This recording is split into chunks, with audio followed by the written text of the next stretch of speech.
नमस्कार बंधुरा আপনারা কেমন আছেন আশা করি আপনারা খুবই ভালো আছেন। বন্ধুরা আজকে আপনার সামনে আপনারা আপনাদের হোয়াটসঅ্যাপ অ্যাকাউন্টের নাম কিভাবে চেঞ্জ করবেন সেটি আজকে আপনার সামনে বলতে চলেছি। যদি আপনারা না জেনে থাকেন যে কিভাবে হোয়াটসঅ্যাপ অ্যাকাউন্টের নাম চেঞ্জ করতে হয় তাহলে ভিডিওটি স্কিপ না করে শেষ পর্যন্ত দেখতে থাকুন। আর আপনারা যদি আমার চ্যানেলে প্রথম হয়ে থাকেন তাহলে এখনই সাবস্ক্রাইব করে বেল আইকনটি ক্লিক করে দিন। তাহলে চলুন শুরু করা যাক। বন্ধুরা আপনারা আপনাদের হোয়াটসঅ্যাপ অ্যাকাউন্টের নাম চেঞ্জ করার জন্য আপনারা হোয়াটসঅ্যাপে যাবেন। হোয়াটসঅ্যাপে যাওয়ার পরে বন্ধুরা আপনারা এখানে থ্রি ডটে ক্লিক করবেন। থ্রি ডটে ক্লিক করার পরে বন্ধুরা আপনারা নিচে সেটিংস বলে অপশন দেখতে পাবেন, তো আপনারা সেখানে ক্লিক করবেন। সেটিংসে ক্লিক করার পরে বন্ধুরা আপনারা এখানে প্রোফাইলে ক্লিক করবেন।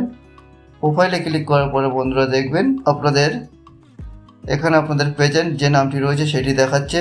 তো এটি চেঞ্জ করার জন্য বন্ধুরা আপনারা এখানে পাশে পেন বলে আইকন দেখতে পাবেন, তো আপনারা সেখানে ক্লিক করবেন।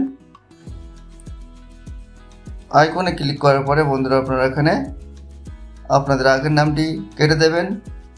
কেটে দেওয়ার পরে বন্ধুরা আপনারা এখানে আপনাদের পছন্দের নামটি লিখবেন। তো আমি এখানে আমার নাম দিয়ে দিচ্ছি। দেওয়া হয়ে গেলে বন্ধুরা আপনারা এখানে নিচে সেভ বলে অপশন দেখতে পাবেন, তো আপনারা সেখানে ক্লিক করবেন। সেভে ক্লিক করার পরে বন্ধুরা দেখবেন আপনাদের হোয়াটসঅ্যাপ অ্যাকাউন্টের নাম চেঞ্জ হয়ে গেছে। তো বন্ধুরা বোঝা গেল আপনারা কীভাবে আপনাদের হোয়াটসঅ্যাপ অ্যাকাউন্টের নাম চেঞ্জ করবেন। তো বন্ধুরা ভিডিওটি কেমন লাগলো, যদি ভালো লেগে থাকে তাহলে এখন লাইক শেয়ার আর কমেন্ট করে দিন। আর এই ধরনের ভিডিও পেতে চ্যানেলটি সাবস্ক্রাইব করে বেল আইকনটি ক্লিক করে দিন।